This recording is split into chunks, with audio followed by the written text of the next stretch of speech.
Luis Dávila Perna, Ahí hijo está. de Luis Dávila Colón, analista histórico, icónico de este país. ¿Cómo es la relación con tu padre? Digamos que mañana Puerto Rico es estado. Pablo José Hernández y Luis Dávila Perna entonces serían algo bastante similar en cómo se manejan y todo eso.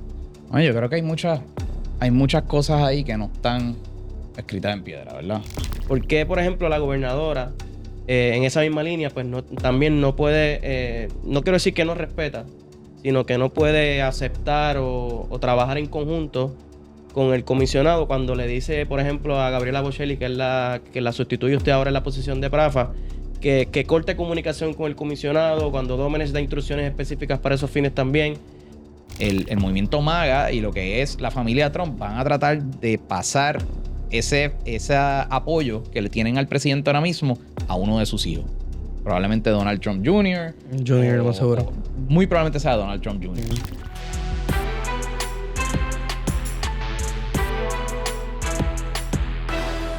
Dímelo, familia, bienvenido a un nuevo episodio de Voces del Cambio Podcast. Mi nombre es Víctor Rivera y hoy me acompañan algunos de los que ustedes ya conocen: Brian Saavedra Saludos, gente. y Ralian Oxillos. Dímelo, familia, estamos bien felices. Hoy estamos afónicos, pero felices por el día de hoy. Hoy nos acompaña el presidente del Partido Demócrata de Puerto Rico, nada más y nada menos que Luis Dávila Perna. ¡Eso! Gracias por recibirme. Un placer estar aquí. Luis, ¿cómo estás hoy? Muy bien. Muy bien, acabas de salir del programa ahora. Sí. Yo creo que me da un poco de adrenalina y salgo espiteado. Brutal. Oye, yo le comentaba a muchos amigos míos, ¿no? Hoy en Voces vamos a tener a Luis Dávila Perna y me decían, mira, pero ¿quién es ese? Y yo, papi, ¿cómo que tú no sabes quién es ese? Es el presidente del Partido Demócrata, está ahora mismo en primera pregunta. Pero yo noto que hay mucha gente que todavía no está familiarizada contigo. Maybe cuando ven tu cara, así eso, pero por nombre todavía no. Y pues es normal, es común, pero yo quisiera que tú le hablaras a la gente más de tu background, más de quién es Luis Dávila Perna. Mano, soy una persona como cualquier otra. ¿Qué te puedo decir? Estoy en los medios ahora, abogado de profesión, soy papá de 2 hijos, esposo. Me casé con mi high school sweetheart, que eso es algo que andan por ahí enamoraditos todavía de high school. Se puede. Pero nada, mis papás se divorciaron cuando era pequeño. Me crié aquí en Colinas de Parkville, cerquita de por aquí, este estudio. Y nada, presido el Partido Demócrata ahora mismo. Me encanta lo que es la política pública federal. Viví 10 años, ¿verdad? Trabajé asuntos en Washington durante 10 años y estuve viviendo allá y acá durante todo ese tiempo. Estuve hace un par de semanitas por allá. Y nada, como cualquier otro, tuve los mismos asuntos, estudié las mismas cosas y pasé por los mismos problemas y por las mismas dinámicas que pasa cualquier otro joven. Lo único que ahora pues ya no estoy tan joven. Cumplo 40 este año. 40, rayo. Son 40, mano. Vi el 2025, nací en el 85 y dije... Vi un meme que es como que el 40 te está persiguiendo y tú sigues corriendo. Pero sí, ya me llegó. Así que en agosto, si Dios quiere, pues ahí estaríamos llegando al ¿En qué tu cuarto bachillerato? piso. Mi bachillerato fue en Administración de Empresas. Yo empecé en la UPI de Río Piedras. Yeah. Ahí estuve mi primer año y luego de eso me cambié a FIU en Miami. Brutal. Y entonces allí me encantó. Eso fue una época que visité Miami unas cuantas veces y cuando fui a la universidad, FIU es la universidad pública del estado de la Florida, ¿verdad? Hay varias, pero en Miami es la pública. Y me encantó porque así como lo dice, es Florida International University, literalmente habían personas de todos lados, de todas nacionalidades, de todas religiones. Y me encantó esa dinámica y dije, de verdad que quiero desenvolverme en este ambiente y terminé cambiándome para allá. Luego regresé a Puerto Rico, estudié Derecho, mis abogados. En la escuela de Derecho me fue súper bien. Me metí a la revista jurídica, que eso es algo de los que estén ahora mismo viendo esto, que estudien Derecho, que piensen estudiar Derecho. Ese es el lugar donde se tienen que meter, porque pues es la publicación oficial que se hace de la universidad y eso me abrió muchas puertas. Me acuerdo que en aquel entonces Federico Hernández Denton era el presidente del Tribunal Supremo y tuvimos almuerzos con él y con todos los jueces. Siendo nominados por gobernadores populares o PNP no importaba, lo importante era poder compartir con ellos y eso eventualmente pues me abrió más puertas. Trabajé allí en el Tribunal Supremo, pues litigué un tiempito en un bufete en Atorrey, después me fui a Washington por primera vez, tuve un bufete por allá, luego me vine para acá, luego me nombraron a dirigir Prafa allá y allí estuve 2 años hasta que regresé y ahora estoy aquí, abrí mi propia firma y emprendiendo como tantos otros. Total. Presidente del Partido Demócrata. Sí. Ahora mismo el PNP, ¿verdad? Tiene una misma misión que al fin y al cabo es la estadidad. Ujú. Pero dentro del PNP hay personas republicanas. Digamos, en mi caso yo soy republicano. Ujú. Y tengo al lado el presidente del Partido Demócrata, Sí. que también es PNP. Y a mí lo que me encantaría saber es, usted para mí es un hombre bastante moderado en su forma de actuar y todo eso, y lo hablamos allá en Washington. Ujú. Pero, ¿por qué es el demócrata? Mira, yo creo que el mundo está llegando a un punto donde antes era bien fácil poder engavetarnos en distintos canastas, ¿verdad? Eres demócrata o eres republicano, y si eres demócrata tienes que pensar así, si eres republicano tienes que pensar así. Y yo creo que en el caso de Puerto Rico, nosotros no nos organizamos políticamente como demócratas y republicanos. Yo creo que es el único lugar en el mundo donde nos organizamos políticamente por ideología de estatus. Claro. Todos los demás sitios es partidos de izquierda, de derecha, de centro, de cualquier otra cosa. Quizás lo más cercano podrían ser los partidos nacionalistas, como fue el partido nazi, como fue el Partido Nacionalista Puertorriqueño. Perdona que hagan la similitud, pero es la realidad, ahí es que viene el nombre. Pero sí, yo pienso que inclusive dentro del mismo Partido Demócrata hay diferencias. Y hay demócratas moderados, hay demócratas de derecha, hay demócratas de izquierda. A lo mejor son de izquierda en algunos temas o de centro en algunos temas sociales, y en lo económico son más conservadores o viceversa. Y lo ves también en el Partido Republicano. Así es que yo creo que en el caso de los estadistas, ¿verdad? De todos los partidos que están en Puerto Rico, el PNP es el único que en verdad el fin último del PNP es eliminar el PNP. ¿Verdad? Porque lo que busca la estadidad es precisamente que se eliminen los partidos coloniales y que nos movamos hacia el Partido Demócrata o republicano. Partido Republicano. Lo que siempre he dicho es que la estadidad, para poder crecer, ¿verdad? Y movernos hacia el futuro y poder lograr inclusive hasta más adeptos, es no solo redoblar los esfuerzos de la importancia de la igualdad, la paridad, lo que es la representación y los derechos civiles que vienen con el voto, sino también verlo como un instrumento de libertad ideológica, de poder liberarnos de ese yugo que no nos permite organizarnos o tan siquiera tomar decisiones basadas en conceptos de cómo se debe organizar la sociedad. Claro. Y yo pienso que la estadía es la llave a eso, a abolir lo que es ese sistema que nos mantiene organizados de una manera que no necesariamente las personas entienden o confían en que se van a ver representados en esos partidos por la forma en que estamos organizados. Claro. Licenciado, yo tenía una pregunta de política federal, pero como ya llegamos al tema de la estadidad, pues la voy a dejar para más adelante. Obviamente, todo el mundo sabe, yo soy Estado librista. No lo niego, ni lo oculto, y lo digo orgullosamente, porque en el Estado Libre Asociado me crié, he nacido, he vivido y he vivido muy bien, ¿verdad? Tengo familia en la estadidad y voy y los visito. Y no tengo ningún problema con los estadistas ni con los independentistas, respetamos la ideología, ¿verdad? Yo soy de los que digo que si los estadistas creen en la ciudadanía americana, nosotros los estadistas de igual forma, y los independentistas creen en la cultura y en la identidad puertorriqueña, yo también creo en eso, así que me siento muy cómodo siendo estado librista.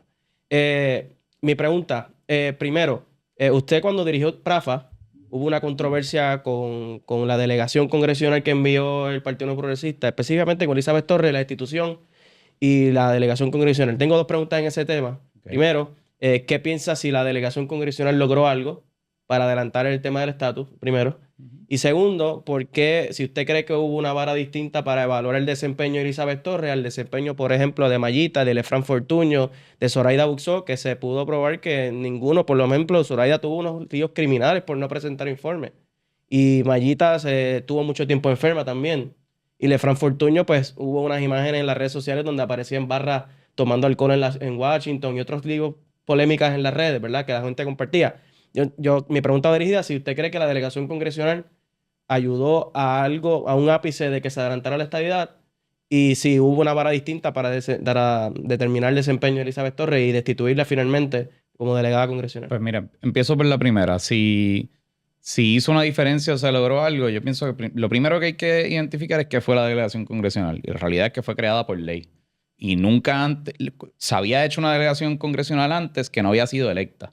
Y una de las primeras críticas que se había dado era, mira, tú mandaste gente allá que ni siquiera fueron electas por el pueblo. Eso fue el primer cambio que se hizo en esa segunda delegación congresional, que fue electa por el pueblo y fue enviada allí. Ahora bien, yo creo que la forma en que se ejecuta la política pública fue variando. Y yo creo que el saldo, o digamos, el logro más grande que salió de ese proyecto, ¿verdad? O de ese grupo, esa iniciativa, fue la delegación extendida. Porque hoy hay sobre 20,000 personas que sí viven en los estados, que sí tienen el poder del voto, tienen ese poder de crear presión con sus congresistas. Y eso yo lo he vivido, lo he visto. O sea, cuando ellos van y consiguen las reuniones, y no solo van al Congreso y consiguen reuniones en el Congreso, sino en las oficinas de distrito, y los escuchan y cambian posturas de acuerdo a lo que ellos logran. O sea que sí, definitivamente yo creo que avivó un sector de la población de puertorriqueños que quieren que los puertorriqueños que nos quedamos en la isla tengan los mismos derechos que ellos tienen allá. Y también quieren poder regresar y retirarse de acá. Porque fíjate, muchos de ellos me decían, David, estoy loco por regresar a Puerto Rico. Pero el día que yo me mude para allá, el día que ese avión aterrice, el día que ese momento que esa goma toque el Muñoz Marín, pierdo mi derecho a ese SAI. Eso fue lo que le pasó a Bayo Madero. Se mudó, no dijo nada y luego el gobierno federal lo demandó por $28,000 porque siguió cobrando el seguro social suplementario. Así que yo pienso que ese es el gran logro, ¿verdad? Que activó eso. Ya la delegación terminó por mandato de ley, cesó operaciones el 31 de diciembre y ahora estamos en un nuevo capítulo. Y serán cuantos capítulos haga falta para descolonizar a Puerto Rico y llegar a ese sitial de igualdad máximo que todos añoramos. Para contestar tu segunda pregunta, que fue la de Elizabeth Torres, cuando yo llego a Prafa, ya ese caso estaba corriendo. Yo nunca participé de lo que fueron las radicaciones en el tribunal, etcétera. Ella había hecho la ley obligaba que uno tenía que radicar unos informes trimestrales. Y esos informes, hubo uno de ellos en el que ella no escribió nada de lo que había hecho, ¿verdad?, a favor de la estadidad. Dijo en ese informe que era una farsa, etcétera, etcétera. Y el tribunal determinó que para ese periodo ya no había cumplido con lo que mandataba la ley. Mencionas el caso de Mayita Meléndez y de otras personas. Mayita Meléndez yo la vi, estaba enferma con un cáncer fuerte. Y aún así ella iba y trabajaba y rendía sus informes y hacía su trabajo. Y cuando lo tenía que hacer por Zoom, lo hacía por Zoom. Así que yo creo que ahí, ¿verdad?, querer comparar los casos es casi una falsa equivalencia. En el caso de Lefranc, si estaba en una barra, ¿no? Pues mira, lo que dice la ley es que tenía que hacer su trabajo, lo que él haga en su tiempo libre después, si quiere comer una barra o no. Estoy seguro que todos ustedes han comido en alguna barra o se han dado alguna cerveza en algún momento. Eso no quiere decir que tú no cumples con tu trabajo, tus responsabilidades. También radicó sus informes. Así que yo creo que no hubo una vara distinta. Yo creo que en el caso de ella, pues ella lo llevó también a un nivel, ¿verdad?, a veces hasta violento en las redes. Pero pues ese es el estilo de ella y pues ahí quedó. Un tribunal dictó lo que dictó y ella fue hasta el Supremo y le dieron no lugar y pues que fue la única de las integrantes que quedó destituida. La delegación queda con 4 porque Mayita, por su condición de salud, ella misma reconoció cuando ya no era posible poder hacer el trabajo. Ella misma dijo, hasta aquí llegué, me tengo que, ¿verdad?, ocupar de mí misma, de mi salud, porque si no, ¿verdad?, eso va primero. Así que yo creo que esa fue, ¿verdad?, como quedó todo al final. Oye, Luis, tú llegaste de Washington hace unas semanas atrás. Estuviste en el Congreso buscando la estadidad. Yo te quisiera preguntar sobre cómo fue la experiencia en Washington esta pasada vez que ustedes los PNP estuvieron en Washington buscando la estadidad. Pues mira, allá había gente inclusive que no forman parte del PNP, pero que sí son estadistas. Había gente de distintos estados. Yo te diría que yo nunca había visto tanta gente a la vez. Yo he participado de actividades donde hay 80, quizás llegamos a 100 personas. Ahí había más de 200 en el cúmulo. Y no todas esas 200 fueron allí con fondos públicos, como dicen por ahí. A mí nadie me pagó mi viaje. Nadie le pagó el viaje a la delegación de Florida, los de Georgia, los que me llamaron cuando cogieron el tren de New Jersey, los que bajaron en carro desde Pensilvania. O sea, ahí llegó mucha gente de distintos lugares y eso fue como lo más bonito, ¿no? El martes, que fue el día donde uno hace todas las visitas y los que han ido al Congreso saben que casi el lugar informal donde todo el mundo termina coincidiendo es la cafetería. Hay una cafetería en ese edificio, que es la cafetería del Longworth, y eso estaba paqueado, pero hasta arriba. ¿Cuál era el menú allí? ¿Cuál era el qué? El menú. Mano, eso es como una cafetería que hay distintas estaciones. Está el Stick and Shake. Sí, hay una estación de sándwiches que te hacen sándwiches calientes, hay otro que es deli, hay peruano. hay como un salad bar, hay un área con unos coditos y qué sé yo, hay unos nuggets, hay un área de pizza y también hay unas neveras donde puedes comprar, qué sé yo, yogur o lo que sea. En verdad es súper grande, en verdad, y se come bien. Se come bien, pero nada, en ese lugar, en verdad, los puertorriqueños nos quedamos con eso. Pero, o sea, me pasó algo. Yo estaba comiendo en una de las mesas y en la nada veo este grupo de mujeres que se nos acercan y nos escuchan, que estamos hablando español y dicen, ¿dónde son? Papá, les decimos Puerto Rico, estamos aquí para esto y le enseñamos. Teníamos unos sobres con los resultados del plebiscito, bla, bla, bla. Y era un grupo de enfermeras de, creo que era Missouri, un estado del sur, con acento sureño. Ellas tan y tan orgullosas y eran republicanas. Y dijeron, una de ellas dijo, yo pensaba que Puerto Rico ya era un estado. No sé si me lo dijo de buena forma, o sea, por quererme caer bien, que le cayera bien o qué rayos. Claro. Porque usualmente es todo lo contrario. Piensan, no, Puerto Rico, explícame bien la situación, ¿verdad? Porque eso no necesariamente lo enseñan en las clases de historia. Claro. Pero se fueron tan orgullosas, nos pidieron la certificación, se tomaron fotos con nosotros y se llevaron copias para ellas llevárselas. Y ellas no tenían por qué hacer eso. Entonces, eso a mí como que me dio pues tratar de revocar esa premisa equivocada de que no nos quieren. Porque si esas señoras sureñas republicanas que estaban allí para bregar con algo de enfermera, la forma en que nos trataron, mano, era genuina. Claro. Era un cariño genuino y dijeron, nosotros queremos que ustedes sean parte y que un día también esa estrella esté en esa bandera. Y eso para mí, mano, es, ¿sabes? Energía y gasolina por ir para abajo para meterle más duro en las reuniones el resto del día. Sí, lo que pasa es que hay mucha gente que piensa que no solamente esas personas, sino los verdaderos líderes, pues no nos quieren. Entonces surge, por lo menos yo tengo esta pregunta que es ¿por qué nuestro ex gobernador Pedro Pierluisi, que es demócrata, en el cuatrenio pasado, que tuvo Cámara y Senado demócrata en los Estados Unidos, ¿por qué no le han dado la estadidad a Puerto Rico? Bueno, llegamos más lejos de lo que ha llegado cualquier otro proyecto. Se aprobó en Cámara, con el voto unánime de todos los demócratas. En la vida había pasado eso. O sea, no hubo un solo demócrata de la Cámara que votara en contra del proyecto. Todos votaron a favor. No hubo ni siquiera una abstención. Y 16 republicanos. Eso pasa y luego cuando pasa al Senado se logran 28 coauspiciadores. El récord anterior de un proyecto de ley en el Senado de coauspiciadores era 14. Se duplicó. Incluyendo el líder de la mayoría. Y hubo muchos otros que por falta de tiempo no se juntaron o por simple y sencillamente porque sabían que no podía bajar al floor a votación, no se unieron. Pero si estamos a ley de 10, 12 personas que se unan al proyecto para que baje a votación y se aprueben ambas cámaras para que Puerto Rico por fin tenga la oportunidad de poder decidir su propio futuro en un proyecto vinculante, como era ese, no, eso está a la vuelta de la esquina. Eso está a la vuelta de la esquina. Y yo creo que, y aquí estamos moviéndonos un poco más a por qué yo pienso que va a pasar, y es porque creo que políticamente ya se está convirtiendo en un issue nacional de los Estados Unidos. Por ejemplo, ya van, 3 meses de esta administración, Elon Musk ha hablado de estadidad. El Congreso empezó el 3 de enero con la delegada de Islas Vírgenes diciendo que por qué los delegados de los territorios no podían votar por el speaker. O sea, ya todo el tiempo se habla de que esto es todo una teoría para que los demócratas ganen más escaños en el Senado o lo que sea. Ya se ha convertido en un issue donde nunca se hablaba de esto, solo hablaban los puertorriqueños. Ahora es un issue de política nacional, donde todo el mundo lo habla y se ha convertido en un talking point intrapartido. Y cuando tú miras el mapa del Senado, al nivel de los demócratas, donde único los demócratas pueden crecer es en nuevos estados. Porque el escaño de Montana no va a volver, que era el de Jon Tester. El de Manchin en West Virginia tampoco va a volver. Eso va a ser republicano. Y cuando miras el mapa, pues quizás lo más que ellos pueden aspirar ahora mismo con la composición actual, quizás 52, 53 escaños. O sea que yo creo que hay una vía ahí para que si se añade Washington D.C., se añade Puerto Rico, pues no necesariamente todos van a ser demócratas en Puerto Rico, porque pienso que nosotros vamos a ser un estado péndulo. Claro. Aquí se vota castigo.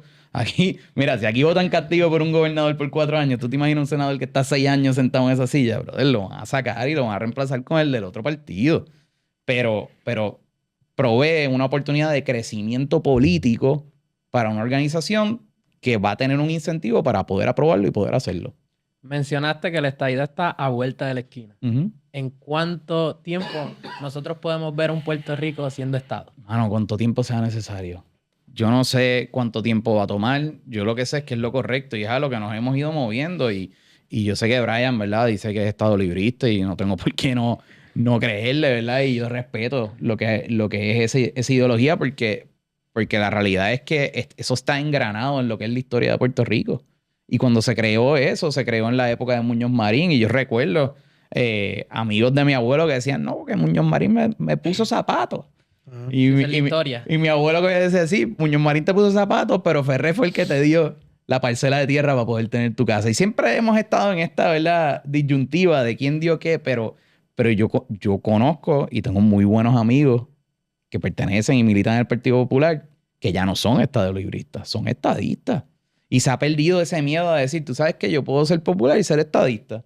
Yo puedo ser popular y creer en la igualdad de derechos porque eventualmente se dan cuenta que hace falta salir de la atolladera, hace falta tener ese poder político, porque siempre que continuemos atados a los poderes plenarios del Congreso y a esa cláusula territorial, siempre no vamos a tener control sobre nuestro futuro destino. O sea, es imposible.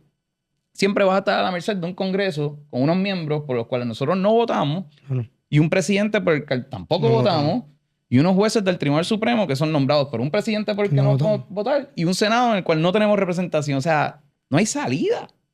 Y entonces yo escucho propuestas de vamos a dar mayor participación, que es verdad, toda esta quimera de la mejorada. Vamos a dar mayor participación. Pero ¿cuál participación? Vamos a hacer un comité, de verdad. ¿Qué va a hacer el Congreso con el comité? Lo puede disolver en cualquier momento y ellos no van a aprobar es inconstitucional crear un comité que pueda ir por encima del Congreso o del poder que se le faculta al Congreso por la Constitución. Claro. O sea que pues, podemos darle vueltas al tema, ¿verdad? Pero a la hora de la verdad, todo llega a esa condición de subyugación colonial que como único se acaba es con la estadidad o con la independencia. No hay de otra. Allá en Washington, nosotros pues, estuvimos reunidos con diferentes staffers y congresistas. Yo obviamente rápido, como me conocen dentro del corillo, rápido me metieron a los congresistas republicanos, ¿no? Para que tú te reúnas con todos los republicanos. Y ya, pues perfecto, qué sé yo, bien emocionado, con mi pin del elefantito republicano. Ajá. De repente, yo estoy en el Congreso esperando a que faltaba media hora para mi próxima reunión. Y en esa reunión me encuentro con el licenciado de frente y él me dice, ¿estás haciendo algo ahora? Y yo, no, estoy esperando, vente conmigo para la reunión que tengo ahora. Y yo sabía que era con un demócrata. Y la misión va por encima de hasta, ¿verdad? Ese republicano o demócrata. Para mí eso hoy no importa tanto. Realmente hoy lo que importa es que nosotros, o al menos, ¿verdad? La misión de nosotros es ser Estado. Y demócrata o republicano lo que queremos es ser Estado como quiera. Yo vine y me quité el pin y dije, voy para allá, vamos entonces a reunirnos con los demócratas. Y al fin y al cabo, me llevo también el hecho de que lo que usted decía, a mí los republicanos me trataron brutal y todos hasta felices y como patrocinando lo que nosotros estábamos haciendo. Y cuando nos reunimos con usted, pasó exactamente lo mismo con esa delegación demócrata. Entonces, eso a mí, como joven estadista, me dio muchas esperanzas porque creo que de igual forma el tener la oportunidad de poder hablar con estos congresistas, con los staffers y que ellos nos digan, mira, en verdad estamos patrocinando lo que ustedes están haciendo. Y a mí como joven siempre me veían el chamaquito y me decían, estamos orgullosos de ti, eso está bueno, que desde joven lo estés haciendo, bla, bla. Pero uno llega a Puerto Rico, licenciado, y se encuentra con tanta gente que no está a favor de lo que nosotros estábamos haciendo por allá en Washington y que no respetan el 58% de las personas que votaron a favor de la estadidad. Y yo no sé, ¿verdad?, que usted tal vez tenga que decirle a esas personas. Yo creo que dentro de todo hay mucha desinformación. Diferentes políticos y todo han querido atacar lo que es ese 58%, querer decir que no es válido. Y no sé qué tal vez usted piensa sobre eso.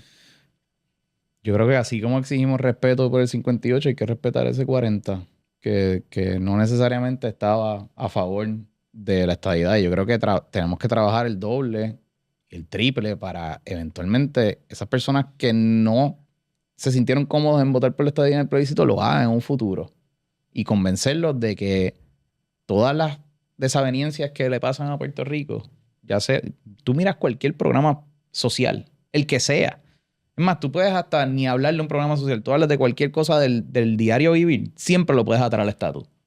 ya sea nimiedades como el shipping de unas tenis a Puerto Rico o un streaming que de la nada te bloquearon, hasta El TikTok Shop. el TikTok Shop, o cosas bien serias de vida o muerte como los fondos de nutrición, los fondos de salud, el seguro social suplementario y ¿sabes? Que puedas ir a una guerra y no puedas votar por el comandante en jefe, que tengas veteranos aquí que no reciben los mismos beneficios que reciben allá, tener una junta de control fiscal impuesta que tiene poder de veto por encima de los funcionarios electos de Puerto Rico.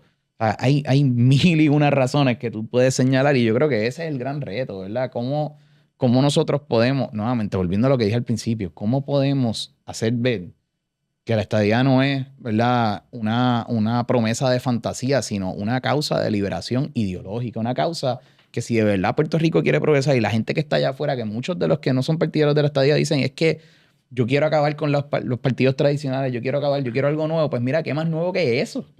¿Qué más nuevo que finalmente no tener la excusa de, es que es el ELA, es que no teníamos los votos, es que están los republicanos, es que están los demócratas y no tuvieron los pantalones de hacer lo que tenían que hacer para aprobar X o Y cosas? Nosotros en las reuniones hablábamos todo el tiempo, en esa reunión en particular hablamos de varios programas y de los problemas. Y siempre volvíamos al punto de, bueno, decíamos, sí, pero recuerda que estaríamos teniendo esta conversación del PAN si estuviésemos en Snap. Y yo creo que ese es el gran reto, ¿verdad? Poder convencer y creo que esas personas legítimamente tienen un reclamo y tienen el derecho a poder diferir. Y eso es un derecho que le da la Constitución de los Estados Unidos. Claro. Y pues nada, mano, hay que trabajar duro y que se den cuenta de que el mejor progreso para ellos, para sus hijos y sus futuros nietos y todas las generaciones que vengan por ahí para abajo es siendo una persona igual, un ente igual dentro de la nación federada. Licenciado, nuestro comisionado residente en Washington, Pablo José, fue el candidato después de la estadidad. La estadidad no es un candidato, es un ideal que se fue votado. Pero fue el candidato con más votos en la elección general, por encima de la gobernadora. Como suele suceder, las últimas elecciones para acá, los comisionados siempre sacan un poco más votos que el gobernador. Esa misma línea de que hay que respetar, por ejemplo, el mandato del pueblo a favor de la estadidad. ¿Por qué, por ejemplo, la gobernadora, en esa misma línea, pues también no puede, no quiero decir que no respeta, sino que no puede aceptar o trabajar en conjunto con el comisionado cuando le dice, por ejemplo, a Gabriela Bocelli, que la sustituye usted ahora en la posición de Prafa, que corte comunicación con el comisionado cuando Dómenes da instrucciones específicas para esos fines también? ¿Por qué? Esa es la primera pregunta, porque si usted cree que es correcto que Prafa y el comisionado no exista comunicación, ya que usted estuvo allá y estuvo en comunicación con la oficina comisionada, hoy gobernadora, me imagino, y entiende la importancia de eso. Y segundo, ¿por qué hay una percepción de que hay PNPs que son más demócratas, son más PNPs que demócratas? Hay personas en Puerto Rico que dicen, por ejemplo, que hay demócratas en el PNP, pero que atacan demasiado a Pablo José cuando Pablo José es el único demócrata de Puerto Rico en el Congreso. Entonces, ¿por qué esos ataques viscerales a él? ¿Y por qué no trabajar en conjunto con él para adelantar, por ejemplo, los proyectos prioritarios del país? Porque Pablo José fue el candidato con más votos y en su campaña dijo que no iba a enfocarse en el estatus. O sea, el pueblo de Puerto Rico está consciente de que nuestro representante en el Congreso no va a hablar de estatus, va a hablar de desarrollo económico, va a hablar de manufactura, va a hablar de transición de PAN-SNAP y otros temas relacionados al desarrollo económico. ¿Por qué usted entiende que hay gente allá afuera que piensa que hay gente que es más PNP que demócrata? Y la primera pregunta que le mencioné sobre... Pues la primera, que es la más fácil. Eso fue desmentido. En ningún momento hubo una orden de nada, de no hablar con la oficina del comisionado residente. De hecho, parte del presupuesto de Prafa es asignado a la oficina del comisionado residente. Eso se tienen que hablar por obligación porque hay un dinero que está depositado ahí que lo tienen que usar y se canaliza a través de lo que es el Departamento de Finanzas, etcétera, de Prafa. Así que eso fue desmentido del saque. Y creo que tanto la gobernadora como el comisionado mostraron, ¿verdad?, colaboración cuando a una semana de haber sido electos se juntaron y hicieron una reunión pública, un Facebook Live. Después de eso, ¿usted sabe si ha habido alguna otra reunión? Yo no sé si han habido reuniones o no, pero sé que ella lo invitó a Fortaleza y estuvo en el saludo protocolar y han hablado. De hecho, yo me reuní con el comisionado residente también todavía cuando estaba en Prafa. Ya en esta nueva etapa, en enero, tuve un viaje a Washington, D.C. y yo gestioné una reunión en la oficina del comisionado porque me parece que hay que tener deferencia. Después de todo, aunque no coincidamos, es el único representante que tienen los puertorriqueños allí. O sin voto, pero es la persona que tenemos. Y nos hemos sentado con él. Ahora bien, en cuanto a si uno lo ataca o no lo atacan, mira, aquí no es cuestión de atacar. Yo hice una conferencia de prensa y tomamos 100% de responsabilidad de esa conferencia. Y yo dije lo que dije y me sostengo. Al día de hoy no se ha presentado un proyecto de Medicaid, por ejemplo. Y aquí se van a perder todos los fondos de Medicaid. Y no hay un proyecto presentado. Aquí no se ha presentado un proyecto para el SNAP, el Farm Bill. El Farm Bill se tiene que reautorizar en septiembre. ¿Usted cree que es el momento idóneo para ir al Congreso a pedir cuando Donald Trump tiene una tijera en la mano con Elon Musk cortando por todos los que estados? Donald Trump no está en el Congreso. El Congreso es una rama aparte. Claro, pero y sabemos que le responde al presidente. Y como opera el Congreso, cuando se va a aprobar una legislación, usualmente no se aprueba un proyecto solo, ¿verdad? El proyecto que radica un congresista usualmente no llega a aprobarse como está. Se aneja a un proyecto grande de presupuesto que se llama el Omnibus, o a veces hacen unos que se llama Minibus. Pero ¿sabes qué es lo que hace falta para que se pueda anejar un proyecto? Un análisis de costos. Y la única forma de tener un análisis de costo que lo hace una entidad que se llama el Congressional Budget Office es si se radica un proyecto. Como lo OPAL de aquí. Como la OPAL de aquí, exactamente. Okay. La OPAL de aquí es una copia del CBO. Si tú no tienes ese análisis de costo, no lo puedes manejar porque estarían ciegos. Y hay una regla en el Congreso que dice que tienes que saber. Así que para mí, pues, tenía que cumplir con su responsabilidad. Y si la promesa de campaña fue no me voy a enfocar en el tema del estatus y me voy a enfocar en asuntos de desarrollo económico y de bienestar social. Y lo único que había hecho durante 60 días y al día de hoy es bloquear la estadidad, oponerse, enviar cartas, hacer cosas que no tienen nada que ver con eso. Creo que lo único que ha hecho fue que se unió un proyecto de manufactura. Yo creo que hay que estudiarlo. Yo creo que hay unas cosas que se pueden mejorar en ese proyecto. Hay que verlo con detenimiento. Pero nuevamente, en un año donde se tiene que aprobar una ley agrícola, que por 5 años se nos va a cerrar la ventana, si se aprueba eso sin el SNAP, nos deja sin SNAP por 5 años. Hermano, yo esperaría que hubiese un proyecto radicado. Yo me senté con un congresista de Illinois. Esa fue una que estuvo Miguel Romero y otras personas.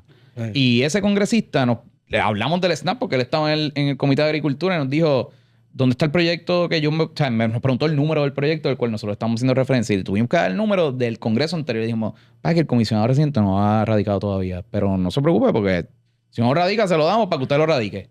Básicamente. Fue lo que terminamos. Y a mí me dio hasta vergüenza, mano, porque no se supone que digamos eso. Y eso yo creo que es una reclamación válida, pública, que uno puede hacer porque el proyecto está escrito. Eso no es muy difícil. De hecho, yo tenía el lenguaje. Dijimos, aquí está. Si lo necesita, cójalo, radícalo. ¿Usted cree que el comisionado estaría dispuesto tal vez a radicar un proyecto de estatus siempre y cuando incluyan el ELA? Yo creo que lo que él ha dicho, y no quiero hablar por él, porque no puedo hablar por él, pero él lo que ha dicho es que él va a ser reactivo. Y pues en la medida que se presente en el Congreso alguna medida, pues él hará lo propio. Y la realidad es que el Congreso, ya los líderes en el Congreso han dicho que están dispuestos a radicar un proyecto. De hecho, tenemos republicanos por primera vez en 20 años que están diciendo en el Senado que están dispuestos a radicar un proyecto de estatus de estadidad. Y eso no se había visto en 20 años. Así es que cuando eso ocurra, veremos a ver qué él propone. Pero nuevamente, ¿qué vas a proponer? ¿Cuál es la oferta al pueblo? Porque si es un comité, si es más... O sea, a la hora de la verdad, tú le puedes poner el frosting y le puedes poner el perfume que le quieras poner. Pero sigue siendo la misma colonia. Claro. La misma colonia barata que nos tiene quebrado y nos tiene sufriendo. Sin poder político y sin poder tener... ¿verdad? Sin poder tener una silla en la mesa. Una última pregunta antes de que cambiemos, menos que vamos a cambiar el tema, pero de política federal. En los pasados días se aprobó el presupuesto que extiende, ¿verdad? La operacionalidad del gobierno federal. Y se dice que hubo demócratas en el Senado liderados por Chuck Schumer que traicionaron al Partido Demócrata dándole los votos para poder aprobarlo con los 60 requeridos para poder pasar el bill. ¿Usted cree que Chuck Schumer y esa delegación que está detrás de él, como si fueron como 9 o 10, son unos traidores? Mano, no. Yo lo que pienso es que puedo entender el raciocinio detrás y puedo entender la crítica también posterior a la acción que se tomó. O sea, que no hay garantías para que Trump cumpla con lo que promete. Esa es la primera. La experiencia me ha dicho que cada vez que se cierra el gobierno federal, siempre es culpa de los demócratas. Un demócrata o un republicano en la Casa Blanca. Siempre es culpa de los demócratas. Y yo creo que cuando tú haces eso, cuando tú cierras el gobierno federal, y se cierra porque básicamente el Congreso no autoriza que el gobierno federal pueda seguir gastando y pueda continuar sus operaciones, y por eso es que tiene que cerrar hasta que el Congreso se ponga de acuerdo. Yo no hubiese querido tentar la Casa Blanca de Trump, pienso que eso es lo que estaba pensando Schumer. Si yo le doy en bandeja de plata a Trump un estado de emergencia donde el gobierno federal está cerrado por un impasse que existe en el Congreso, ¿qué va a hacer Elon Musk y Dodge? Que él puede invocar ¿verdad? Utilizando sus poderes ejecutivos de orden ejecutiva para atender ese asunto. Y yo creo que elevar en esta etapa del cuatrienio, que no han pasado 100 días todavía, elevar una crisis constitucional donde un presidente posiblemente pudiera irse por encima de lo que hubiese sido un acuerdo presupuestario en el Congreso, quizás eso fue lo que pesó en la mente de Schumer. Él dijo, ¿sabes qué? Yo le apruebo el presupuesto, si igual le tengo que aprobar otro antes del 30 de septiembre. O sea, este es el presupuesto del año pasado, que se ha seguido extendiendo. El del año que viene ya lo tienen que aprobar para el 30 de septiembre. O sea, que no es como que no van a tener otras oportunidades. Pero pienso que quizás eso fue lo que él estaba pensando. Para aclarar esta situación con el comisionado residente Pablo José Hernández, ¿usted y los líderes del PNP están listos para trabajar con él? Bueno, yo desde el día uno le extendí la mano, lo invité a la oficina, él vino, yo le he texteado unas cuantas veces, lo visité a su oficina. El día que él me llame y me pregunte sobre cualquier tema, me pregunte cualquier cosa, pida ayuda, orientación, siempre dije, en los temas que coincidimos, en los temas que estamos de acuerdo, siempre va a haber colaboración constructiva. Cuando lo haga mal y cuando no lo haga bien, habrá fiscalización responsable, utilizando las mismas palabras que él utilizó. Ya. ¿Qué es lo próximo para Luis Dávila Perna? Va a ser comisionado. Mucha gente se rumorea ese tipo de cosas. ¿Qué es lo próximo? Mano, ahora mismo estoy enfocado en mi familia, en mi nuevo trabajo, en mi nuevo rol como analista en los medios, que es algo que de verdad atesoro mucho y agradezco mucho a la gerencia de Telemundo por darme esa oportunidad. ¿Cómo es esa experiencia? Pues, ¿cómo te explico? Ayer estaba hablando de esto, que es bien... Yo llevo en los medios mucho tiempo. Siempre, ¿verdad? He estado por mis roles como jefe de agencia o en el Partido Demócrata. Pero siempre iba como un entrevistado, nunca como un analista fijo, ¿verdad? Y creo que el formato también de Primera Pregunta, que es el programa donde yo estoy, contrario a Pelota Dura, donde el analista es también entrevistador y tiene que hacer preguntas a los invitados, pues en este formato hay un invitado y luego hay un análisis. Pero ese análisis no, a pesar de que Lenín a veces hace una que otra pregunta para dirigir la conversación, él deja que fluya. Y cada analista tiene su turno, a veces hablamos una vez cada uno, a veces, ¿verdad? Nos contestamos unos al otro, interrumpimos cuando entendemos que lo amerita. Y mano, me ha encantado. Me llevo súper bien con Alejandro, con Marilu también, con la producción, los camarógrafos, todo el mundo allí. Es como una familia, como un nicho, así que me gusta mucho. Súper. Y también tengo una pregunta, yo digo que esto es una pregunta más flexible, no es tan seria, pero quisiera saber tu contestación. Y es que, para ti, ¿cuál ha sido mejor presidente demócrata? Okay. ¿Barack Obama o Joe Biden? Mano, Wow. si lo miras en resultados. Dos malos. ¿Verdad? Si lo miras en resultados, donde más se aprobaron cambios y cosas buenas para Puerto Rico fue en el último cuatrenio de Joe Biden, ¿verdad? Yo creo que en términos trascendentales de proyección, de lo que representó poder elegir el primer presidente negro en la nación americana, el empuje que llevó esa administración, esa campaña, el hecho de que fueron 8 años y no 4, pues ahí son distintos. Creo que en el caso de Puerto Rico se logró Obamacare también, lo que fue el Affordable Care Act, que también produjo incrementos en Medicaid en Puerto Rico, pero creo que lo del Child Tax Credit que se hizo cuando Biden, el dinero que entró en cuanto a lo que fue la reconstrucción, ARPA, lo que fue el IRA, el Inflation Reduction Act, lo que fue el bill de infraestructura. O sea, estamos hablando de muchos proyectos que precisamente esa fue la crítica a los republicanos, que fue como que, brother, se fue la mano imprimiendo chavos ahí para todo el mundo.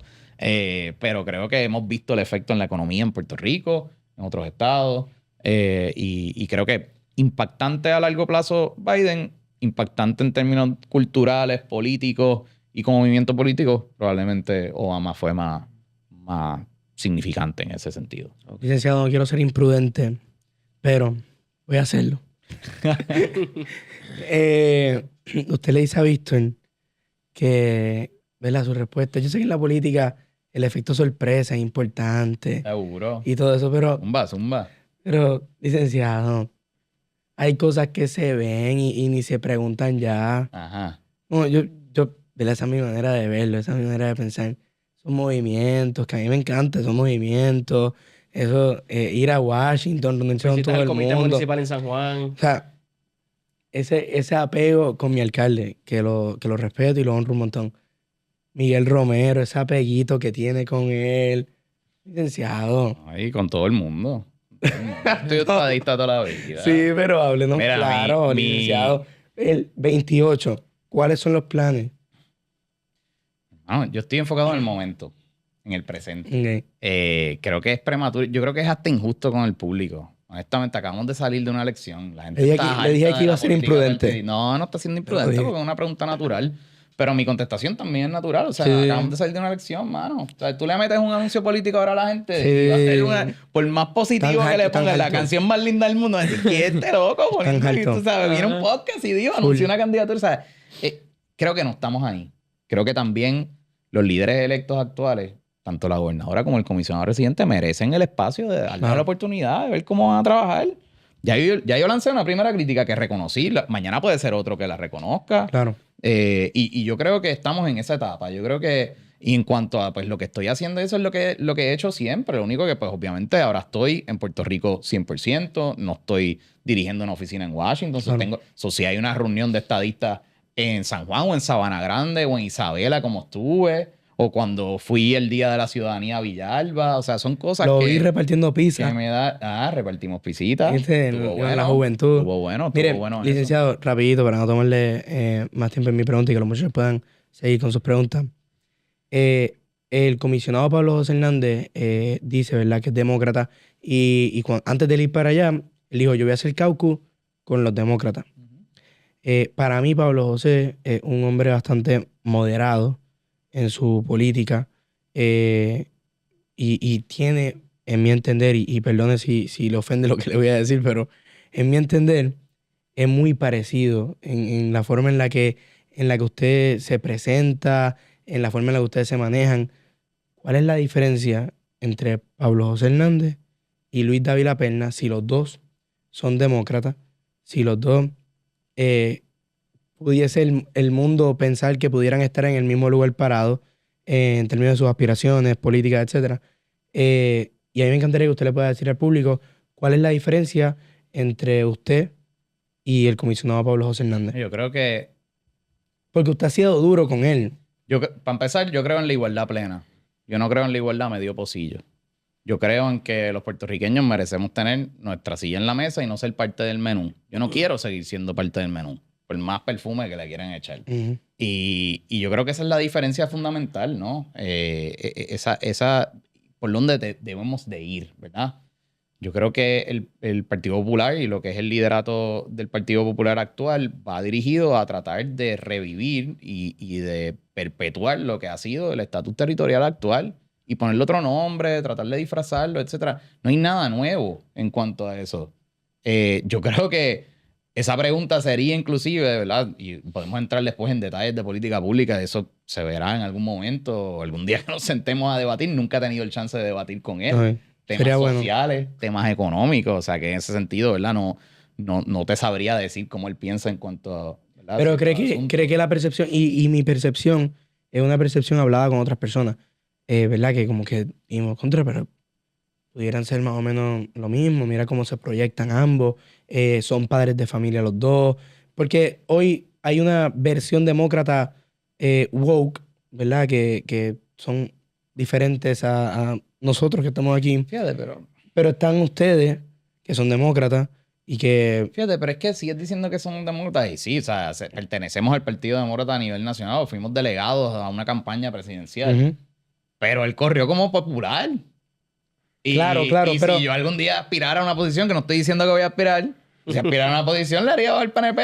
Claro, pero O sea, si usted cree... o sea, a la hora de la verdad, estamos hablando nuevamente de lo que estábamos hablando al principio. Pero si usted cree ¿Sabes? que, digamos... Estamos metidos dentro de unos cajones, partidos ideológicos de estatus, Mm. y no existe una verdadera liberación ideológica donde cada cual ¿Tú te imaginas si Puerto Rico fuese un estado y fuésemos demócratas y republicanos? Tendríamos Por eso, probablemente y ahí un es donde voy. partido, Ajá. ¿verdad? Probablemente tengamos un partido, figuras del Partido Popular que son conservadores en un partido republicano, Y ahí es donde voy. conservadores del PNP en un partido republicano, y entonces personas moderadas, quizás puede haber una persona moderada que cambie de demócrata a republicano. Sí, Eso sí, podría sí. pasar. Eso pudiera pasar. Y todo depende de cómo sea el Partido Demócrata. Si Claro. el Partido Demócrata se sigue yendo al lunatic fringe de la izquierda, Está en va contra a de eso. perder mucha gente. Pues por supuesto que estoy en contra de eso. Bueno, mira el último número. Dijeron que el favorability era 21%. Pero eso es aterrador. Con eso dicho, ver, ¿qué futuro digamos tiene que el con la misma que usted viene y menciona, digamos que mañana Puerto Rico es estado. Pablo José Hernández y Luis Dávila Perna entonces serían algo bastante similar en cómo se manejan y todo eso. Estuvieran los dos en el Partido Demócrata, Pero por ejemplo, Chuck No, Schumer y Alexandria Ocasio-Cortez son pero iguales. para mí Alejandro Son demócratas los dos. Sí, pero Son de Alejandro Nueva Ocasio- York los dos. Sí, pero ahí es donde voy. Para mí, distintos. sí, pero Alejandra Ocasio es muy o sea, es demasiado de izquierda para mi gusto. Bien. Por eso, y en el caso de ustedes dos, yo lo que estoy diciendo es, para mí ambos son bien moderados. Y moderados en similitud, en sus valores políticos, en cómo se expresan, cómo se manejan, en que para mí es importante, para mí como conservador, es importante que un político se muestre a su país con una familia, con hijos, porque yo creo que esa es la raíz de toda sociedad. Y ustedes dos lo hacen. No son el demócrata común, o el demócrata, perdón, común no, el demócrata woke de superizquierda, Flow, Alejandro Ocasio-Cortez. Pues para mí ustedes son bastante como que similares en ser moderados, en cómo se proyectan. ¿Cree que entonces luego pudieran compartir juntos en el Partido Demócrata y estar hasta de acuerdo en muchas cosas? Porque en mi gusto son similares, o como quiera está en contra de eso. Bueno, yo creo que hay muchas cosas ahí que no están escritas en piedra, ¿verdad? Como te digo, yo creo que es injusto encajonar y decir que las personas son iguales porque pertenecen a un partido. Porque ya te acabo de dar un ejemplo claro de dos miembros de un partido que son completamente opuestos. Quizás no vamos a llegar a esos polos opuestos, él y yo, pero pues podríamos llegar a diferencias como podríamos llegar a similitudes. Yo te puedo decir que hay muchas cosas de política pública federal para Puerto Rico que coincidimos. Y hay una en particular que tenemos una diferencia diametralmente opuesta. Eso es en cuanto a Puerto Rico, pero es porque los asuntos que tenemos que lidiar en Washington ahora mismo no solamente son de Puerto Rico, sino que están directamente atadas a la relación territorial que tenemos. De estatus. Aquí no se está hablando de presentar un proyecto de ley, por ejemplo, para otorgar créditos contributivos a las personas que se casen y tengan 3 hijos. Que sería una medida pro vida, o, ¿verdad? O no se está hablando de presentar un proyecto de ley para requerirle a todo el mundo que tenga una tarjeta de salud en Puerto Rico o del PAN que tenga que trabajar. O que tenga que tener un mínimo de horas de tal y tal. Que también podría ser otra medida, ¿verdad?, conservadora. Aquí estamos hablando de que nos den paridad en fondos de salud, que nos den paridad en fondos de alimentos. O sea, que nunca... Por eso que digo, si queremos llegar a eso, si queremos tener esas conversaciones, si queremos, ¿verdad?, soñar con un futuro distinto, como único llegamos ahí. Claro. Licenciado, sé que estamos terminando. El Partido Demócrata ahora mismo no se perfila un líder para que pueda tomar las riendas de nuestro partido. Soy demócrata, así que tenemos una afinidad ahí. Para que sea el candidato en contra de Trump en el 2028, que ha dicho que está buscando abiertamente Trump no puede correr. un tercer término. Eso es una pregunta que le quiero hacer, porque primero, el líder, si hay un líder que usted identifique, se ha hablado de Andrew Cuomo y otros más, que va a correr para la alcaldía de Nueva York, y si puede correr a un tercer término Donald Trump, teniendo en cuenta de que lo que mucha gente piensa allá afuera es que es ininterrumpidamente que no podría correr un tercer término. Él ganó uno, perdió uno y corrió otro. Okay. Ahí si usted, ¿cuál es su opinión en cuanto sería un caso novel? Pues voy a empezar con lo último que me preguntaste. Claro. Lo que dice la Constitución es que no puede ser electo a más de 2 términos. No dice nada de que si es interrumpido o no es interrumpido. Y él ya fue electo a 2 términos. So, la Constitución le prohíbe poder ser electo una vez más. Hay unas teorías de conspiración que dicen que si es electo vicepresidente y el presidente en funciones ya juramentado renuncia, pues que él podría subir. Eso, ¿verdad? Me parece una teoría un poco loca. Yo lo que creo, lo que me sospecho, lo que me huelo es a que J.D. Vance ciertamente va a querer aspirar. Yo creo que según vaya corriendo el cuatrienio vamos a ver un J.D. Vance moviéndose más al centro, quizás distanciándose un poco más de él cuando empieza el desgaste, porque todos los gobernantes pasan por desgaste.